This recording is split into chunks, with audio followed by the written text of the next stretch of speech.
Hello everybody, welcome back to my channel. Current affairs के session में आप सभी का स्वागत है। तो स्टार्ट करते हैं आज के इम्पॉर्टेंट क्वेश्चंस, लेकिन उससे पहले हम लोग कुछ इम्पॉर्टेंट टॉपिक्स को देखते हैं।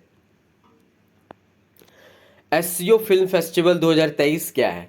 तो एससीओ फिल्म फेस्टिवल 2023 शुक्रवार शाम को मुंबई में एक शानदार समारोह में शुरू हुआ।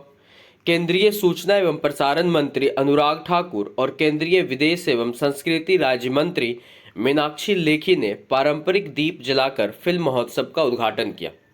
अगर आपसे पूछा जाए कि एससीएफ फिल्म फेस्टिवल 2023 का शुभारंभ किस जगह हुआ, तो मुंबई में इसे आयोजित किया गया, जिसमें केंद्रीय सूचना एवं प्रसारण मंत्री अनुराग ठाकुर और केंद्रीय विदेश एवं संस्कृति राज्य मंत्री मीनाक्षी लेखी ने इसका उद्घाटन किया था। पद्म अवार्ड्स 2023। पद्म अवार्ड 2023 में क्या हुआ? बांटे गए कुल 106 पुरस्कार। राष्ट्रपति ने इस वर्ष के गणतंत्र दिवस की पूर्व संध्या पर 106 पद्म पुरस्कार दिए जाने को मंजूरी दी थी। कितने पुरस्कार दिए जाने थे? 106 पद्म पुरस्कार।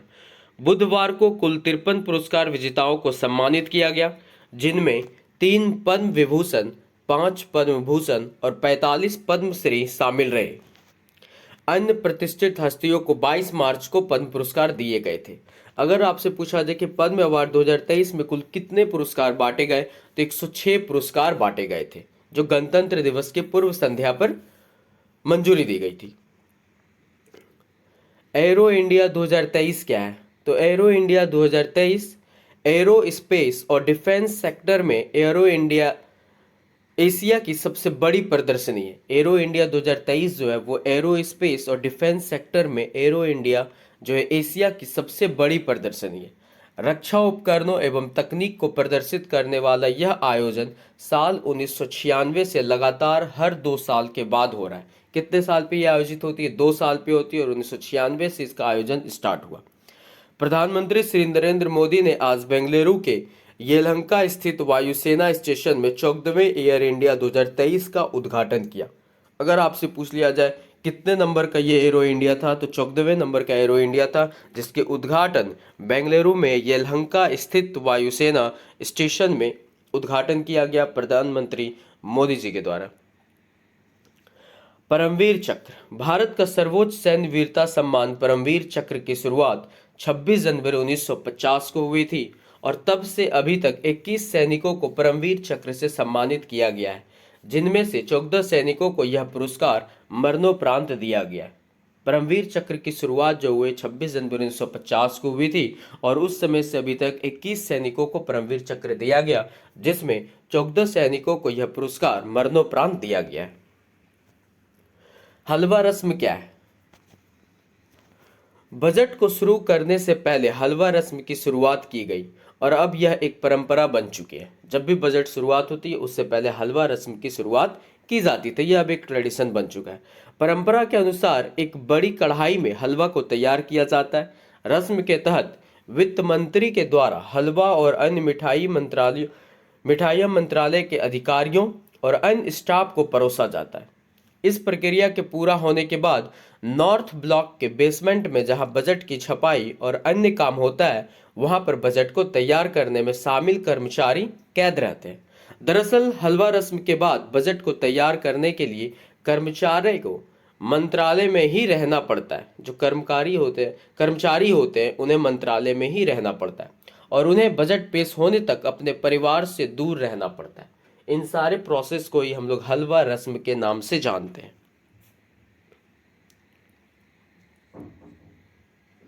भारत पर्व क्या है? तो भारत पर्व की शुरुआत पर्यटन मंत्रालय द्वारा 2016 में की गई थी।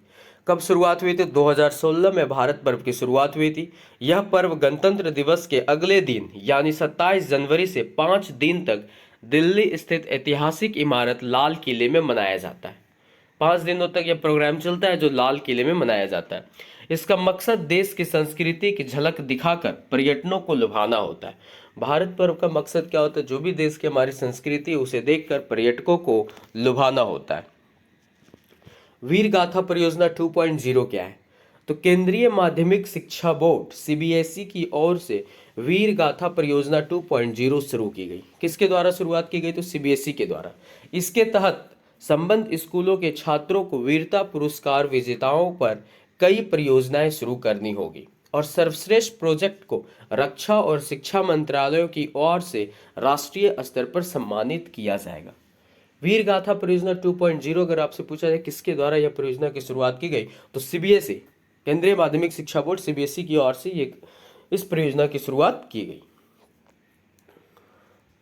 ऑस्ट्रेलियाई ओपन 2023। ऑस्ट्रेलियाई ओपन 2023 में बेलारूस की अरीना सबालेंका ने एलेना रिबाकिना को हराकर महिला सिंगल्स का खिताब जीत लिया। सबालेंका ने पहली बार कोई ग्रैंड स्लैम खिताब जीता, इसलिए ये क्वेश्चन काफ़ी ज़्यादा इंपॉर्टेंट होगा आपके एग्जाम्स के लिए कि ऑस्ट्रेलिया ओपन 2023 में बेलारूस की अरीना सबालेंका ने एलेना रिबाकिना को हराकर महिला सिंगल्स का खिताब जीता। राष्ट्रीय बाल विज्ञान कांग्रेस यह बच्चों की जिज्ञासा जगाता है, उनकी रचनात्मकता को प्रकट करने और उनकी कल्पना को आकार देने का अवसर प्रदान करता है। यह कार्यक्रम national council for science and technology communication Bharat सरकार द्वारा समर्थित है। राष्ट्रीय बाल विज्ञान कांग्रेस क्या है? यह बच्चों के अंदर जिज्ञासा को जगाता है, उनकी रचनात्मकता को प्रकट करने और उसकी कल्पना को आकार देने का अवसर प्रदान करता है। नामीबिया से भारत लाए गए 8 चीतों। इस समझौते के अनुसार फरवरी 2023 के दौरान 12 चीतों को एक प्रारंभिक जत्था दक्षिण अफ्रीका से भारत लाया जाना है। यह चीते 2022 के दौरान नामीबिया से भारत लाए गए 8 चीतों के साथ शामिल हो जाएंगे। 2022 के दौरान क्या हुआ? नामीबिया से भारत लाए गए थे 8 चीतों में इन चीतों को जो अभी दक्षिण अफ्रीका से मंगाया जा रहा है उनको शामिल कर दिया जाएगा, जिनमें टोटल क्या हो जाएंगे? 12 चीतों को दक्षिण अफ्रीका से लाया जाएगा। राष्ट्रीय इस्पात निगम लिमिटेड। राष्ट्रीय इस्पात निगम लिमिटेड भारत सरकार के इस्पात मंत्रालय के अधीन सार्वजनिक उद्यम है जिसे नवरत्न की उपाधि प्राप्त है। राष्ट्रीय इस्पात निगम लिमिटेड क्या है? नवरत्न की उपाधि इसे प्राप्त है। यह वाइजाग स्टील के नाम से ख्यात है। इसे और हम लोग क्या कहते हैं? इसे वाइजाग स्टील से के नाम से भी जाना जाता है। विशाखापट्टनम इस्पात संयंत्र पहला तटीय समग्र इस्पात संयंत्र है जो गुणवत्तापूर्ण उत्पादों व ग्राहक संतुष्टि के लिए पहचाना जाता है। पहला तटीय समग्र इस्पात संयंत्र कौन सा है? तो विशाखापट्टनम इस्पात संयंत्र है जो गुणवत्ता उत्पादों व ग्राहकों को संतुष्टि के लिए पहचाना जाता है। नेक्स्ट, अब हम लोग वन लीनियर के फॉर्म में जो करंट अफेयर्स उसे हम लोग देख लेते हैं। मिस्र ने स्वेज नहर विशेष आर्थिक क्षेत्र में भारतीय उद्योगों को भूमि आवंटित करने की योजना बनाई। स्वेज नहर विशेष आर्थिक क्षेत्र में भारतीय उद्योगों को भूमि आवंटित करने की योजना किसने बनाई? तो मिस्र ने बनाई। इंग्लैंड के बेन स्टोक्स और नेट साइवर ने आईसीसी वार्षिक पुरस्कार 2022 जीता।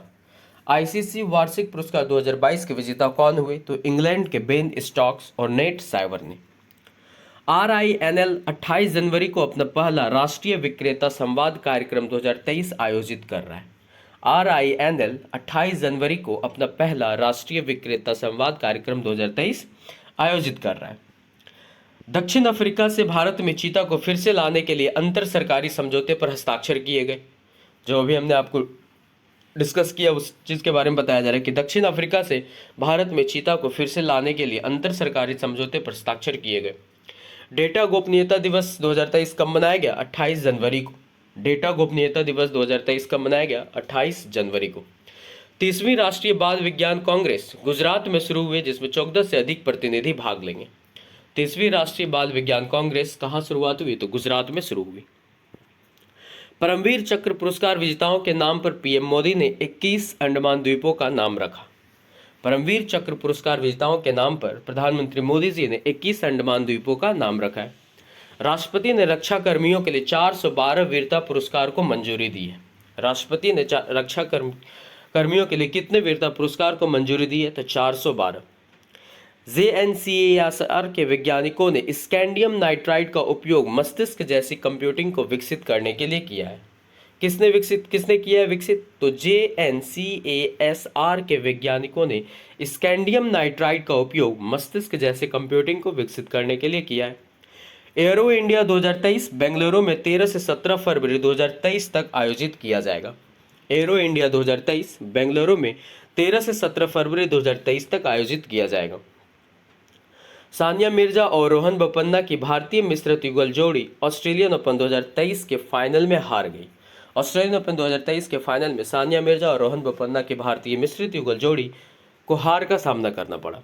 वीरगाथा 2.0 के 25 विजेताओं को रक्षा मंत्री राजनाथ सिंह ने सम्मानित किया। वीरगाथा 2.0 के 25 विजेताओं को किसने सम्मानित किया? तो रक्षा मंत्री राजनाथ सिंह ने।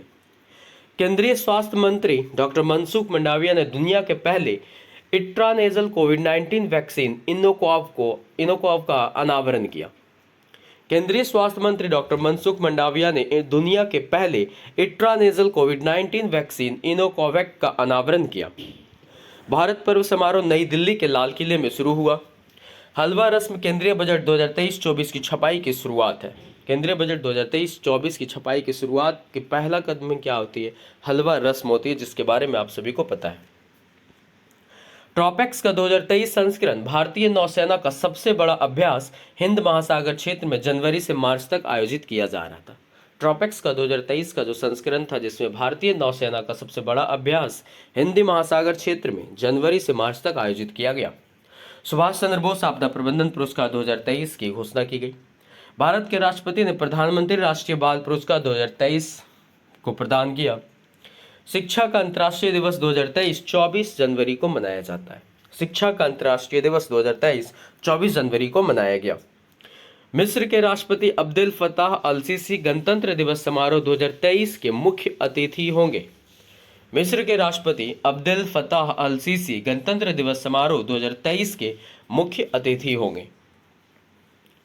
नरेश लालवानी ने मध्य रेलवे के नए महाप्रबंधक के रूप में कार्यभार संभाला। मध्य रेलवे के नए महाप्रबंधक के रूप में किसने कार्यभार संभाला? तो नरेश लालवानी ने। पद्म पुरस्कार 2023 की घोषणा की हुई, जिसके बारे में आप सभी को डिस्कस कर दिया गया है। चैट जीपीटी ओपन एआई द्वारा विकसित शक्तिशाली भाषा मॉडल है। ओपन एआई द्वारा विकसित शक्तिशाली भाषा मॉडल का नाम क्या रखा गया? तो चैट जीपीटी। एससीओ फिल्म महोत्सव 27 से 31 जनवरी 2023 तक मुंबई में आयोजित किया जाएगा। एससीओ फिल्म महोत्सव 27 से 31 जनवरी तक कहाँ आयोजित किया जाएगा? तो मुंबई में। न्यूजीलैंड पर 3-0 से सीरीज जीतने के बाद भारत आईसीसी रैंकिंग में नंबर 1 ओडीआई टीम बन गया है। न्यूजीलैंड पर 3-0 से सीरीज जीतने के बाद भारत आईसीसी रैंकिंग में नंबर 1 ओडीआई टीम बन गया है। राष्ट्रीय मतदाता दिवस 2023 25 जनवरी को मनाया गया। राष्ट्रीय मतदाता दिवस 2023 25 जनवरी को मनाया गया। Thank you. नेक्स्ट आपको नेक्स्ट करंट अफेयर्स के टॉपिक्स मिल जाएंगे।